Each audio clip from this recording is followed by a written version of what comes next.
Sabe de uma coisa? Às vezes você só precisa estar sentado assim em um banquinho e aí de frente às abelhas, né? Abelha sem ferrão, neste caso aqui. E nesse vídeo eu vou passar para vocês alguns códigos. O primeiro dele é esse, né? Estou aqui de boa, só fazendo um monitoramento, vendo como é que o comportamento das abelhas nesta manhã de domingo, iníciozinho de inverno. E aí dentre esses códigos aí, que é você verificar como está o trabalho das suas abelhas, se elas estão chegando com alimento, se elas estão fazendo a limpeza da caixa, se está tendo alguma confusão, alguma briga, se tem formiga atacando, se tem algum inseto, né? E na meliponicultura ou em qualquer atividade, você precisa de ter um mínimo de conhecimento para que você possa se dar bem. Qualquer área, né? E comecei esse trabalho lá em 2016, conhecendo primeiro o sistema de agrofloresta, depois ali um pouquinho mais abelha sem ferrão, né? Quando falava esse termo lá 2016, 17, 18 ali, era uma estranheza danada, né? Mas muito poucas pessoas sabia que existia abelha sem ferrão, né? E o mundo detém uma grande quantidade de abelhas sem ferrão. Se não me engano, acho que mais de 20 mil espécies. Brasil privilegiado tem aí, acho que mais de 250, 300 espécies de abelhas sem ferrão catalogadas. Fora as que a gente não conseguiu catalogar. Então era complicado naquela época pegar esse código, né? O código de conhecimento. Como que iniciar? E eu me lembro quando chegou as 3 primeiras caixinhas. Foi exatamente... A bancada tá aqui, eu faço questão de deixar ela. E ainda tem acho que 2 caixinhas aqui. É essa aqui, essa bancada aqui. Exatamente essa aqui. Ficava 3 caixinhas de uruçu. E eu me lembro que eu dividi a do meio aqui. Fui multiplicar, né? Queria aumentar o plantel. E errei porque eu não tinha o código, né? Eu não sabia o ponto certo para mim fazer essa multiplicação e dar certo. E hoje eu faço divisão de uruçu de cabeça para baixo, de baixo para cima, de qualquer jeito. E graças a Deus é mais de 90% de acerto. Inclusive faço por disco de cria, faço por módulo, faço colocando 3 módulos de ninho. Tem dado certo. Mas isso foi porque eu peguei o código de dedicação. Mas eu errei naquele momento lá em 2018. Fiz a divisão. Perdi a divisão para os forídeos, nem conhecia o que era um forídeo, né? Tinha alguns vídeos, coloca para capturar vinagre de maçã aí dentro. Rapaz, captura, mas o que atraía de forídeo, meu amigo, era impressionante. E hoje quando tem forídeo aqui em algumas caixas, né? Simplesmente desloca a caixa de um local para outro, recolhe com a pera, pega a que está mais fraca, coloco no lugar da que está forte e assim sucessivamente. Aí peguei alguns códigos desses. E imaginar que nós estamos no mês 5, praticamente época já de inverno aqui. Ó, esse aqui foi do dia 16, ontem, hoje é 17, domingo. Peguei o código e simplesmente fiz uma multiplicação, ó. Não vou abrir, não tem rainha ainda, mas é uma colônia, ó, dividida ontem, extremamente estável, sem nada de melado, colônia chegando com alimento, melgueira, tudo, mel, pólen, né? Pólen, néctar, né? Chegando tranquilo. E já estou me preparando para fazer algumas divisões lá para o mês 6, mês 7. Vou virar o ano de 2016, quebrando o tabu das divisões que não dá para fazer divisão de colônias, principalmente de uruçu, em época de inverno. Principalmente por causa desse bichinho aqui, ó, que é o zangão, o macho. Se não tiver ele, meu amigo, apesar de que tem pouca função, né? Mas a função dele é extremamente importante. Mas eu tô dizendo assim que eu vou virar o ano porque aqui eu tô numa região que é privilegiada, né? Nordeste, região litorânea. Chove, mas não atrapalha. É frio, mas de dia é quente. E aí eu observo outra coisa. Esse lado aqui, outro código, ó, é o que mais pega o solzinho. O solzinho da manhã bate aqui, cara, ó. A movimentação dessas caixas aqui é impressionante desse lado, ó. Agora quando eu vou pro lado de cá, ó, pra você ver, um lado que eu gosto de trabalhar porque é fresco. Mas olha a movimentação das abelhas. Um pouco mais tímida, né? Olha essa caixa aqui em cima. Porque não tomou um solzinho ainda. Código.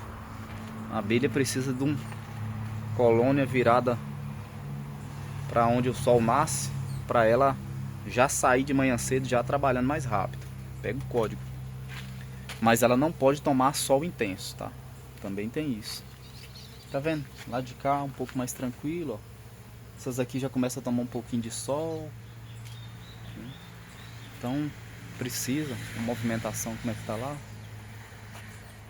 Abelha a todo vapor. Aí vou dar outro código quando eu quero monitorar a oferta de alimento.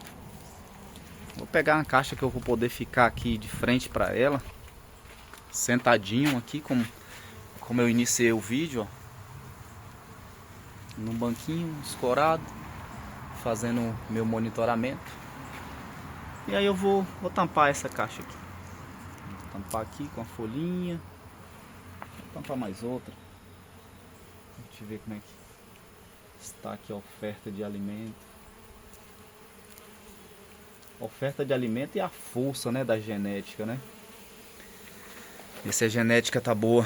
Então eu quero dizer com isso que você precisa ter dedicação em qualquer atividade que você iniciar.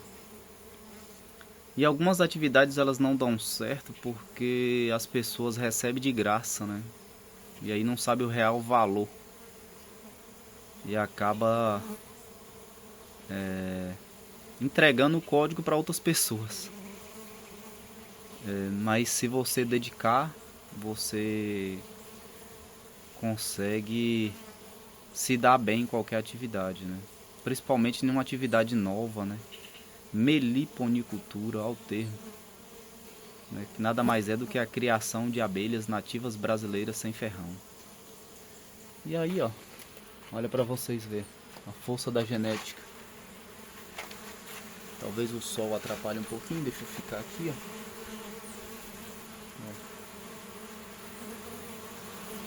Olha para vocês verem, ó. Olha o que é pólen. As abelhas estão chegando carregadas de pólen, cara. Muito pólen. Olha aqui, ó.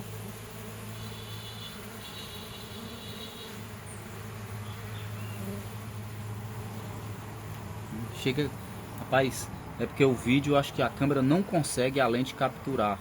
Mas quando as abelhas entram e saem aqui, ó, quando elas passam aqui na boca, cai grãozinhos de pólen no chão. Eu acredito que dá pra... Vamos ver, mas esse meio amareladinho aqui, ó, não sei. Vou tentar, mas esse meio amareladinho, onde eu tô apontando aqui, apontando, é pólen aqui no chão, cai. Então, as forças da colônia, né? Nesse período aí, já se aproximando o inverno, é fundamental. E aí, outro código é não multiplique se você só tem apenas uma caixinha. Adquira mais outra, para se dar errado você ter como corrigir o seu erro. Outro código é só multiplique, se você está iniciando, colônias extremamente fortes. Ninho sobre ninho, melgueira, movimentação de abelha bastante. Opte por dividir na primavera e no verão, se você é iniciante.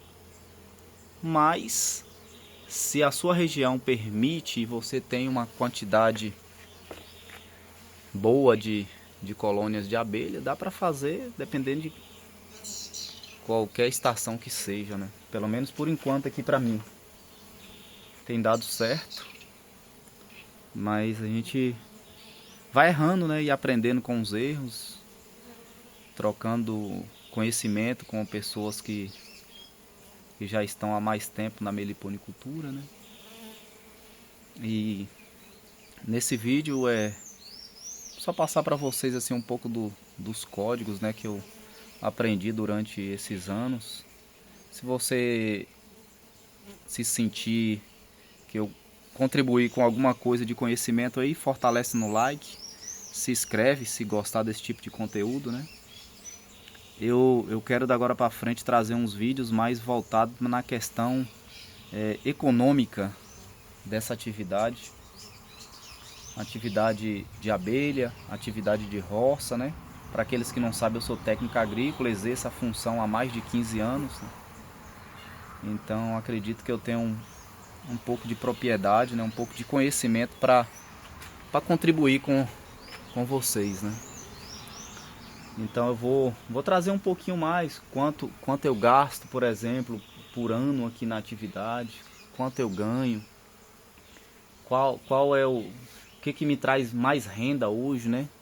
Porque nós estamos aqui em um berçário, né? Eu considero isso aqui como um berçário. Aqui é da onde sai, aqui eu tenho as minhas matrizes e da onde saem as caixas filhas, né? Que vão para outro local. Então assim, na meliponicultura você tem diversas linhas, né? Ramificações que você pode adentrar. E aí você escolhe se quer ser um produtor de mel, quer ser um produtor de colônia, os meles produtos, né, que a atividade pode trazer. O benefício, por exemplo, um dos benefícios que eu mais gosto é a questão da polinização. Se você tem um sítio, né, você pode vender também isso. Vende para as pessoas, né, que tem um sítio aí, não tem, está passando por uma dificuldade, né, as plantas não estão fecundando bem, você pode vender esse trabalho, né, de polinização. Para mim é o mais fantástico, né? Polinização. No início eu pensava simplesmente mais disso, porque não pensava nem em ficar na atividade economicamente. Aí de 2023, 2024 que eu comecei a abrir os horizontes para a questão do capital mesmo, né? Porque a gente vive disso, não podemos ser hipócritas. Então você precisa de dinheiro para se alimentar, para se locomover, né? Para sua família. E aí você vai adentrando pela atividade com conhecimento e vai gerando renda, né? Beleza? Gratidão aí você que acompanha o nosso trabalho. Fiquem com Deus e até o próximo vídeo.